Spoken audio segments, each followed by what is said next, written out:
ماشێنێکی دانیمارکی دەستی کردووە بە هەڵگرتنەوەی چەکە کیمیاییەکانی لیبیا. ئەم هەنگاوەش بە ڕێخستن بۆ لەگەڵ ڕێکخراوی قەدەغەکردنی چەکی کیمیایی کە نەتەوە یەکگرتوەکان پشتیوانی لێ دەکات. حکوومەتی وڵاتی دانیمارک ماشێنێکی تایبەتی هەڵگرتنەوە و گواستنەوەی چەکی کیمیایی و کەشتیەک و 200 کارمەندیشی ناردووە تا ئەو چەکانە لە بەندەری مسراتەوە بگوێزنەوە بۆ ئەڵمانیا و هەر لەوێش لەناو ببرێن. لە مانگی ڕابردوودا حکوومەتی یەکێتی نیشتیمانی لیبیا کە نەتەوە یەکگرتوەکان پشتیوانی دەکا بە فەرمی داوای یارمەتی نێونەتەوەیی کرد بۆ گواستنەوەی چەکە کیمیاییەکانی لیبیا.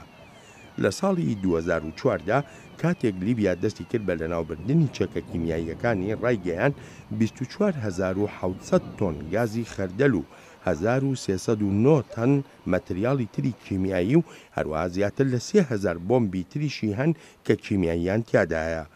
پرۆسەی لەناوبردنی ئەم چەکانە لە ساڵی 2011دا ڕاگیرا بەهۆی شەپۆلی بەهاری عەرەب لە لیبیادا کە بووە مایەی ڕووخاندنی ڕژێمەکەی موعەمەر القەزافی.